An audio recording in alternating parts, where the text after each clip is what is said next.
The stands of Herschel Jarrell Field that are typically filled on Friday nights with parents cheering on their sons and students supporting their classmates from Van High School will be empty this upcoming season due to the canceling of the football season. And they look forward to it. In a small-town community like this, Friday night's everything. Bulldogs head coach Mark Augustus says only having 13 players on the roster led the school to make the tough decision for the health of the kids. We had a roster of maybe 13 kids on there, but I'll just be honest, it's not worth getting a kid hurt.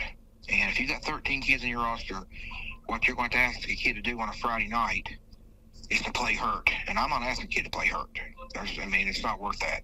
Augustus says at the end of last season, he and his staff quickly realized fielding a team this season may not be a possibility.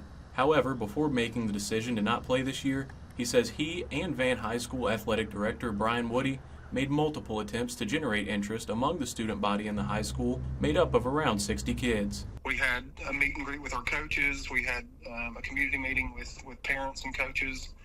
And then last week I reached out to every eligible player that we had to try to generate some interest. And even at that, we were only able to come up with 13. Both Woody and Augustus say they couldn't take the field with only a little over a dozen players for their kids' safety and for the sake of their competition. And it's not fair to the other teams on the roster to drive all the way to Van and we play a quarter of football and I get a kid injured, God forbid, and then we got to forfeit the game. They got to drive 3 hours back home. It affects more than just us. Augustus says while making the decision to cancel the season was very difficult, he has hope for the future of Bulldog football.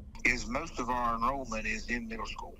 Like our bigger classes are our 6th, 7th, 8th grades. So looking forward, I think we'll be okay. In Van, Joe DeCristofaro, Eyewitness News.